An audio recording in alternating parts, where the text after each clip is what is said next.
যে চণ্ডীপাঠ করতে পারে সেও সাধারণ লোক, যে জুতো সেলাই করতে পারে সেও সাধারণ লোক। কিন্তু যে চণ্ডীপাঠও করতে পারে, জুতো সেলাইও করতে পারে, তার অসাধারণ প্রতিভায় মানুষ মুগ্ধ হয়ে যায়। মোহ মানুষকে এইভাবে আক্রমণ করে, মানুষের মনে থাকে বিকার এবং চিরন্তন বা সাময়িক রীতিতে পরিচালিত জগতে আপাত বিপরীতের সমন্বয় মানুষকে সহজে কাবু করে ফেলে। চণ্ডীপাঠ করতে জানে বলে কারো জুতো সেলাই করতে না জানার কোনো কারণ নেই।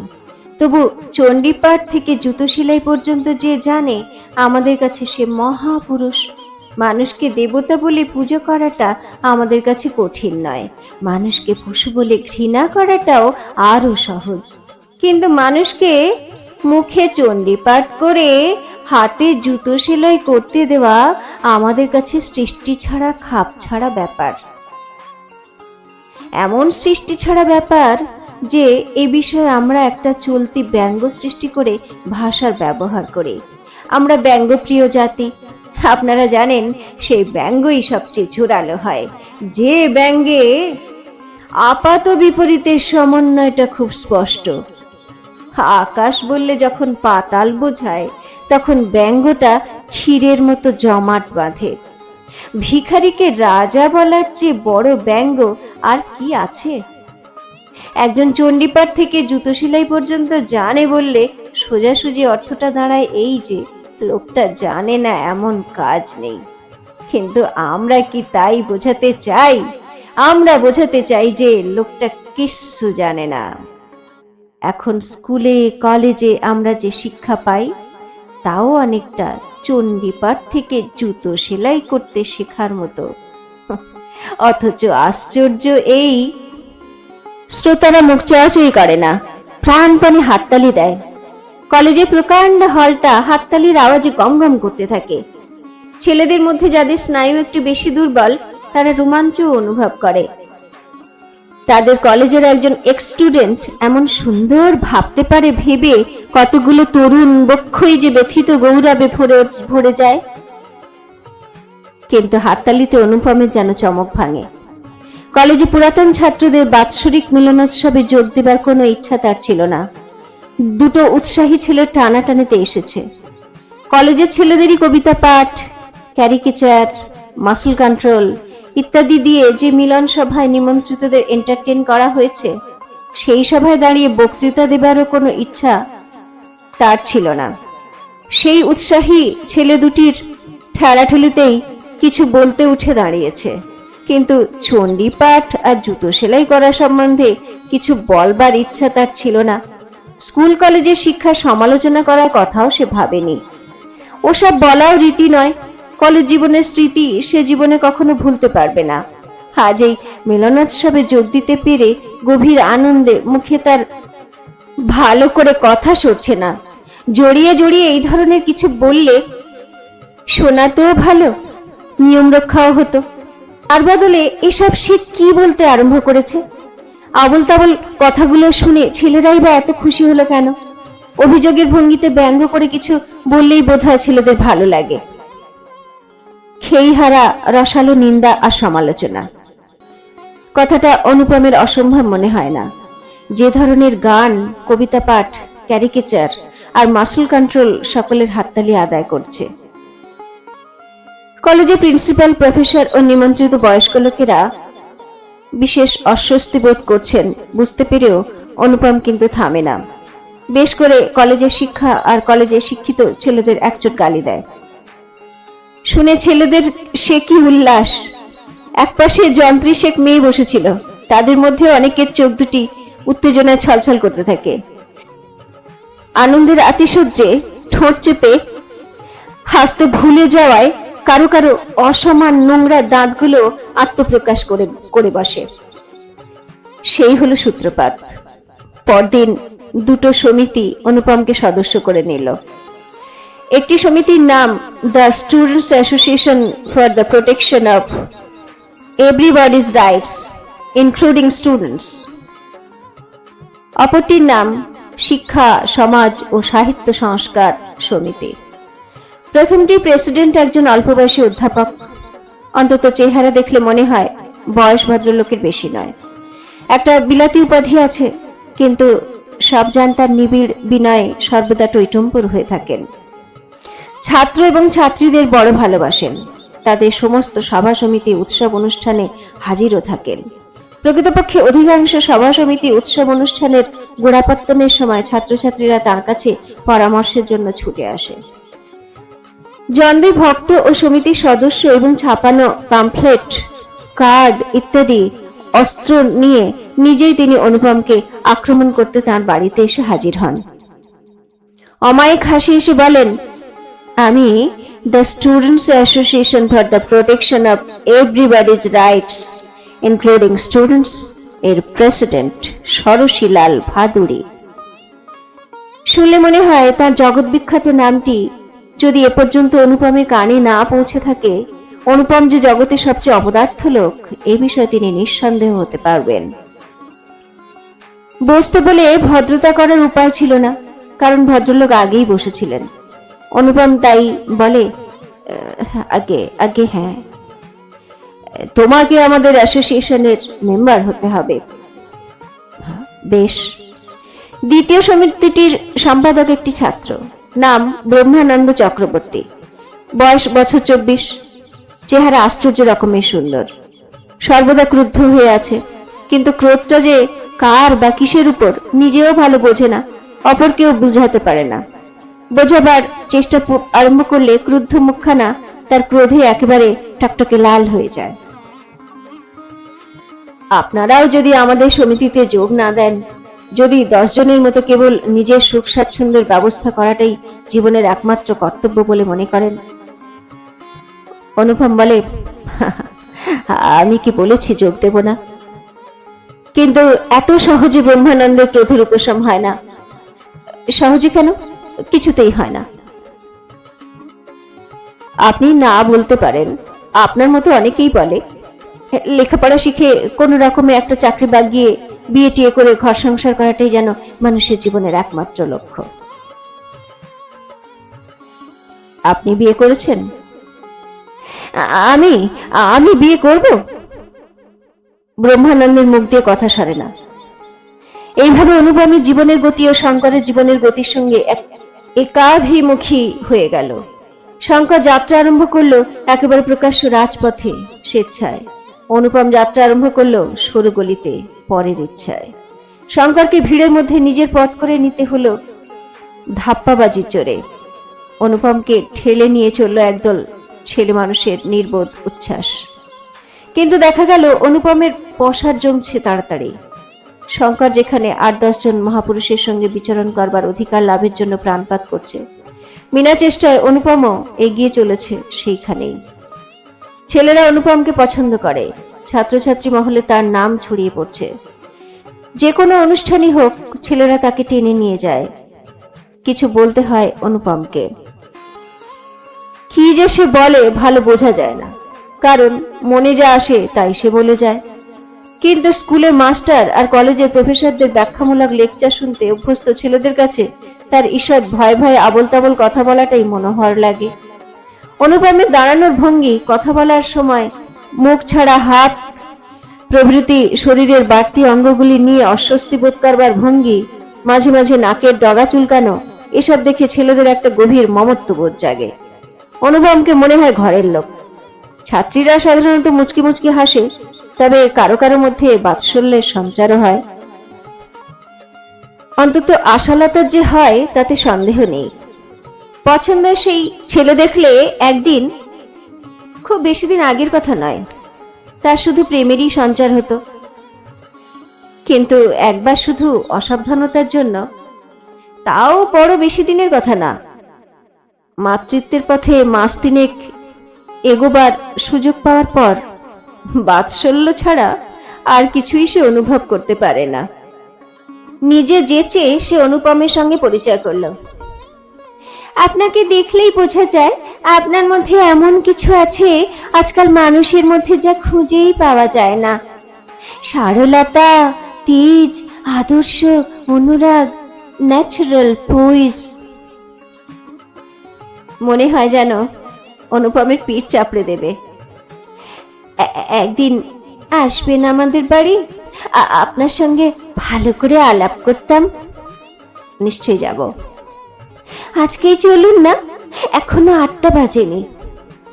অনুপম মুখে বিষাদের ভাব ফোটাবার চেষ্টা করে বলল, আজ আজ আমায় মাফ করতে হবে, বাড়িতে মা শরীর ভালো নয়। আশালতা দুশ্চিন্তা ব্যাকুল হয়ে বলল, মার শরীর খারাপ? যান যান, শিগগির বাড়ি যান। আমিও রইলাম, আপনিও রইলেন। একদিন গেলেই হবেক্ষণ আমাদের বাড়ি। মাকে ফেলে কি করে যে এলেন? সাধারণ জ্বর হয়েছিল, সামান্য জ্বর। দুপুরে একবার শয্যা গ্রহণ করেছিলেন, বিকালে আবার উঠেছেন। অন্যদিন অনুপম কিছু বলতো না। আজ শুদ্ধ শুদ্ধ আশালতার ব্যাকুলতা কানে বাজছিল কিনা, তাই প্রতিধ্বনি করে বলল, জ্বর গায়ে উঠেছ যে? ঘরের কাজ করবে কে? ঝি আসেনি। ঝি কি রাঁধবে নাকি? বললাম, একটা ঠাকুর রাখো। নবাবের মতো কথা বলিস না অনু। বোঝা গেল জ্বর যাত না হোক, সাধনার রাগ হয়েছে অনেক বেশি। রান্না শেষ হয়ে গিয়েছিল, নিজের জন্য সাধনা বার্লি জাল দিচ্ছিলেন। অনুপম একটু ভয় ভয় বলল, নিমিকে কয়েকদিনের জন্য এনে রাখলে হতো না? সাধনা বললেন, তুই কি ভাবিস বলতো? এনে রাখবার জন্য আমি নিমির বিয়ে দিয়েছিলাম নাকি? এ কথার কোনো জবাব নেই, কারণ কথাটার পিছনে আরো অনেক কথা আছে। সাধনার বার্লি জাল দেওয়া হয়ে গেলে অনুপম নিজেই একটা আসন পেতে খেতে বসে গেল। ভাত বেড়ে দিয়ে সাধনা বললেন, আজ কত বছর বাইরে থেকে একটা পয়সা ঘরে আসেনি। কখনো ভেবে দেখেছিস অনু? উনি টাকার গাছ পুঁতে রেখে যাননি। অনুপম নীরবে খেয়ে যায়। এভাবে নষ্ট করার মতো সময় কি তোর আছে অনু? শঙ্করের সাজে, তার ঠাকুরদা বড় লোক, তোর সাজে না। আরো পড়তে চাস পড়, ভবিষ্যতে যাতে উন্নতি হয় এমন কিছু করতে চাস কর। আমি যেভাবেই হোক চালিয়ে যাব। একটা মাস্টারই খালি আছে, তাই না হয় করবো কবছর। কিন্তু তুই যদি এরকম উদ্দেশ্যহীন ভাবে ঘুরে ঘুরে বেড়াস। সাধনা ঢুকিয়ে গেলে বললেন, হাত কুটুস নেই, খা, জ্বর গায়ে রেঁধেছি, না খেয়ে উঠলে ভালো হবে না বলে দিচ্ছি। সেদিন অনেক রাত পর্যন্ত জেগে অনুপম অন্তত 1000 বার নিজের মনে প্রতিজ্ঞা করলো যে আর উদ্দেশ্যহীন ভাবে ঘুরে বেড়াবে না। পরদিন বিকালে সে যে ভালো জামা কাপড় পরে আশালতার বাড়িতে গেল, সেটা ঠিক উদ্দেশ্যহীন ঘুরে বেড়ানোর পর্যায়ে পড়ে না। আশালতার বাড়িতে যাওয়াও তো একটা উদ্দেশ্য। আজ আপনি আসবেন ভাবতেও পারিনি। আশালতা যেন একটু ক্ষুব্ধ হয়েছে।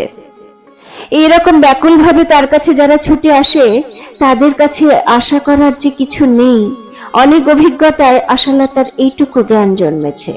বাধা পড়বার মতো ভদ্রতা জ্ঞান যাদের থাকে, একদিন সভায় কোনো মেয়ের সঙ্গে পরিচয় হলে পরদিনই তার বাড়ি গিয়ে হাজির না হবার মতো ভদ্রতা জ্ঞানও তাদের থাকে। চোর ডাকাত ছাড়া সুযোগ পাওয়া মাত্র তৎক্ষণাৎ সুযোগ গ্রহণ করার প্রতিভা সরল, আদর্শে অনুরাগী, ন্যাচুরাল পোয়েজ বিশিষ্ট মানুষ কোথায় পাবে? তবু আদর অভ্যর্থনা ত্রুটি আশালতা করল না। বাড়িখানা ছোট ছোট বসবার ঘরখানাতে মোটামুটি একটু আধুনিকতা আমদানি করতে গৃহকর্তার যে প্রাণ বের হয়ে গেছে সেটা বেশ বোঝা যায়। কারণ পুরাতন সোফাটিতে বসলে জানালার ফাঁক দিয়ে অন্দরের যেটুকু অংশ চোখে পড়ে, সেখানে বাড়ির লোকের আর্থিক অবস্থা ঢাকবার কোনো প্রচেষ্টাই নেই। জানালার ফাঁকটুকু কে যেন এক ফাঁকে বন্ধ করে দিল। শিক্ষিত মধ্যবিত্ত পরিবারের এসব ফাঁকি অনুপমের জানা আছে। সে বিচলিত হয় না। সারা বছর যে বাড়ির মেয়েরা ময়লা ছেঁড়া কাপড় পরে বাসন মাজে, ঘর ল্যাপে আর রান্না করে এবং অবসর সময় পরস্পরের চুলের অরণ্য থেকে উকুন বেছে নখ দিয়ে টিপে টিপে মারে, সেই বাড়ির মেয়েরা ঠাকুর দেখতে যাওয়ার সময় অতি জমকালো শাড়ি অতি জমকালো ভাবে পরেছে দেখলে তেমন অস্বাভাবিক মনে হয় না। গরিবের বাড়িতে বাইরের ঘরের এই সস্তা বড়লোকত্বের ভাবও তেমনি অনুপমের খাপ ছাড়া থাকে না। এই নিয়ম, এই প্রথা। আপনার মা কেমন আছেন? মা মা ভালো আছেন। অনুপম একটু বিস্ময়ের সঙ্গে আশালতার মুখের দিকে চেয়ে থাকে। মুখখানা বড় গম্ভীর আশালতার। তার সঙ্গে পরিচয় একদিনের, তার মাকে এখনো সে চোখে দেখেনি। তার মার জন্য আশালতার এই আশ্চর্য দুর্ভাবনার কারণটা অনুপম ঠিক বুঝে উঠতে পারে না। কিন্তু আশালতার মুখের গাম্ভীর্য ক্ষণস্থায়ী। অন্য মনে বিষাদের একটা নিঃশ্বাস ফেলে নিঃশ্বাসটা টানবার সময় সে অপূর্ব কৌশলে হেসে ফেলে। একটা কথা ভাবছিলাম। তারপর প্রতি সপ্তাহে এক এক ধাপ করে আশালতার সঙ্গে অনুপমের ঘনিষ্ঠতা বাড়তে থাকে। ধাপগুলো অনুপমের অপরিচিত। কিসের সিঁড়ি বেয়ে কোথায় উঠছে সে বুঝতে পারে না, কিন্তু সেই জন্যই উঠতে যেন আরো মজা লাগে। আশালতা তার সঙ্গে আলাপ করে নানা বিষয়ে, সমাজ, ধর্ম, রাজনীতি, সাহিত্য কিছুই বাদ যায় না। এইসব আলোচনার ফাঁকে ফাঁকে একটি দুটি করে সে প্রয়োজনীয় প্রশ্নগুলি জিজ্ঞাসা করে। এবার কি করবেন ভাবছেন? অনুপম ভাষাভাবে জবাব দেয়, কি আর করব, চাকরি বাকরি খুঁজছি। শুনে আশালতা খুশি হতে পারে না। আরো পড়ুন না, এখন চাকরি করলে তো কিরানিগিরি না হয় মাস্টারি। বরাবর ভালো রেজাল্ট করে আসছেন, ফিউচারটা নষ্ট করবেন না। আরো সপ্তাহ খানেক অনুপম আসল অবস্থাটা গোপন করে রাখে। তারপর কেন যে সব কথা খুলে বলে ফেলে নিজেই বুঝতে পারে না। আশালতা গম্ভীর মুখে খানিকক্ষণ ভাবে। ভাবতে ভাবতেই অনুপমের চায়ের কাপে চুমুক দেওয়া চেয়ে দেখে এবং একটি বিস্কুট নিজের হাতে তার মুখে তুলে দেয়।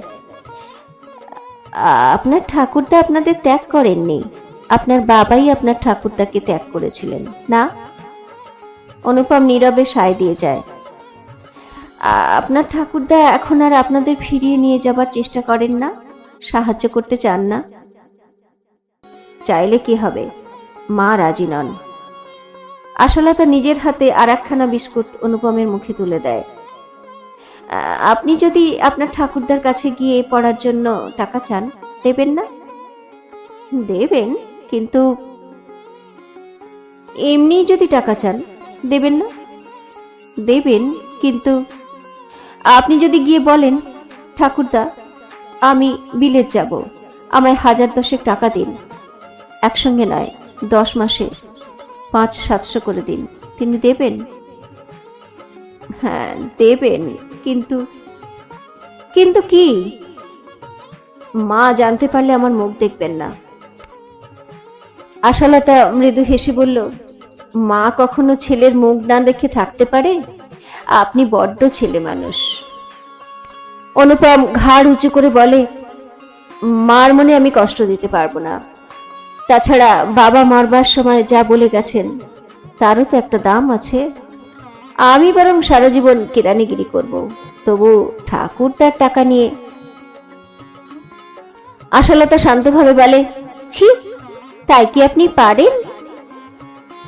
আপনাকে চিনি না আমি? মনুষ্যত্ব বিসর্জন দিয়ে জীবনে বড় হওয়ার চেয়ে কেরানিগিরি অনেক ভালো।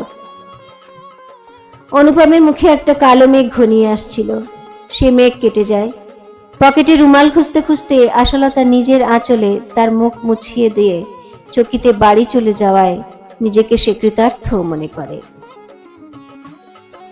সপ্তাহ 2 পরে একদিন ছাত্র সমাজের এক সাধারণ সভায় আশালতার সঙ্গে হাজির হয়ে সে দেখতে পায় বক্তৃতা মঞ্চে ছোট বড় চেনা অচেনা নেতাদের মধ্যে শঙ্করও বসে আছে। ছাত্র সভা হলেও ধরতে গেলে এটা প্রকাশ্য জনসভা। এখানে কিছু বলবার সাহস অনুপমের ছিল না, সাধু ছিল না। ব্রহ্মানন্দের পাল্লায় পড়ে তাকে কিছু বলতে হলো। ব্রহ্মানন্দ তাকে কিছু জিজ্ঞাসা না করেই একসময় উঠে দাঁড়িয়ে ঘোষণা করে দিল যে আলোচ্য বিষয়ে শিক্ষা, সমাজ, সাহিত্য, সংস্কার সমিতির মতামত সুবিখ্যাত ছাত্রনেতা শ্রীযুক্ত অনুপম বাবু সভায় ব্যাখ্যা করবেন। ঘোষণা করে আরক্ত মুখখানা অনুপমের মুখের কাছে এনে চাপা গলায় সে বলল, আপনার পদবিটা ভুলে গেছি। বসে রইলেন যে, উঠুন, বলুন কিছু। অনুপম ভয়ার্ত কণ্ঠে বলল, আপনি সমিতির প্রেসিডেন্ট, আপনিই বলুন না। ব্রহ্মানন্দ ক্রোধে আরো লাল হয়ে বলল, আমি বলতে পারলে কি আপনাকে বলতে বলতাম? শিগগির উঠুন। বলাটা ভালো হলো না অনুপমের। নিজের ভাঙা থামা থামা কথা শুনতে শুনতে নিজের কান দুটো তার গরম হয়ে উঠতে লাগলো। 2-1 বার মনে হলো সভার ভিতর থেকে যেন 2-4টা টিটকিরিও কানে এসে বাজছে। শিক্ষা, সমাজ ও সাহিত্য সংস্কার সমিতির উদ্দেশ্য আর আদর্শ সম্বন্ধে যা মনে পড়ল কয়েক মিনিটের মধ্যে কোনো রকমে তাই অতি দুর্বোধ্যভাবে ব্যাখ্যা করে সে থেমে গেল। বসতে গিয়ে দেখলো আশালতার পাশে তার আসনটি ব্রহ্মানন্দ বেদখল করে ফেলেছে। কি যেন সে বলছে আশালতাকে। আশালতা মুগ্ধ বিস্ময়ে তার সুন্দর মুখখানার দিকে চেয়ে আছে। খানিক তফাতে বসে অনুপম বিবর্ণ মুখে দুজনের দিকে চেয়ে রইল। রাগে, দুঃখে, অভিমানে তার মনে হতে লাগলো যে কোনো উপায়েই হোক তরঙ্গ আজ মহাশূন্যের যেখানে অদৃশ্য হয়ে মিশে আছে সটান সেইখানে চলে যায়। অনুপমের মুখ দেখে আশালতা ব্রহ্মানন্দের দিকে আরো খানিকটা ঝুঁকে আরো খানিকটা নিবিড়ভাবে আলাপ জুড়ে দিল। অনুপম উঠে চলে যাবে ভাবছে, এমন সময় বক্তৃতা দিতে উঠল শঙ্কর। কি চমৎকার বক্তৃতাই যে শঙ্কর দিল! কি হাততালিটাই থেকে থেকে সবাই উঠতে লাগলো। উঠুক, আশালতা অনুপমকে আগেই মেরে ফেলেছে। এগুলো শুধু খাঁড়ার ঘা। তবু মরা মানুষও যে খাঁড়ার ঘায়ে এত কষ্ট পেতে পারে তা কি অনুপম জানতো? তাদের বাড়িতে চিলেকোঠার ঘরে সন্ধ্যার ঘনায়মান আবছা অন্ধকারে সীতা পিসিমা তরঙ্গ ও শঙ্করের সম্বন্ধে যে কথা বলেছিলেন অনুপমের মনে পড়ে যায়। সেই শঙ্কর এমন চমৎকার বক্তৃতা দিতে পারে, তাও আবার সেই সভায় যেখানে খানিক আগে অতি সাধারণ কয়েকটা কথা বলতে গিয়ে সে লোক হাসিয়েছে। অনুপমের মনে হয় এত ভালো করে বলা যেন তাকে অপদস্থ করার জন্য শঙ্করের ইচ্ছাকৃত বাহাদুরি। সভা ভাঙলে আশালতা অনুপমকে বলল, চলুন আমরা যাই। ব্রহ্মানন্দ বলল, বাড়ি যাবেন তো? চলুন, আমি আপনাকে পৌঁছে দিচ্ছি। আশালতা শুষ্ক স্বরে বলল, কিছু মনে করবেন না ব্রহ্মানন্দ বাবু, আমাদের একবার মার্কেটে যেতে হবে। ব্রহ্মানন্দ বলল, হ্যাঁ আমিও মার্কেটে যাব। আশালতা বলল, আমরা একজনদের বাড়ি হয়ে যাব, আপনার সঙ্গে যেতে পারছি না। কারো বাড়ি নয়, মার্কেট নয়, মাঠ। ব্রহ্মানন্দকে প্রত্যাখ্যান করার মৃত সঞ্জীবনীতেও অনুপমের মৃতদেহে প্রাণ সঞ্চার হচ্ছে না দেখে আশালতা বলল, এসো একটু বসি। একটা গাছের নিচে আবছা অন্ধকারে অনুপমের গা ঘেঁষে বসে সে বলল, তুমি বড্ড ছেলে মানুষ। সুতরাং 10 পরে আশালতার সঙ্গে অনুপমের বিবাহ হয়ে গেল। অনুপম কিছুদিন অপেক্ষা করার কথা বলেছিল একটা চাকরি বাকরি ঠিক করে নিয়ে আগে। আশালতা বলেছিল, হবে হবে, সব হবে। কি যে হবে জানলে হয়তো অনুপম ভয়ে শিউরে উঠত, কিন্তু বিপদটা ঠেকাতে পারত কিনা সন্দেহ।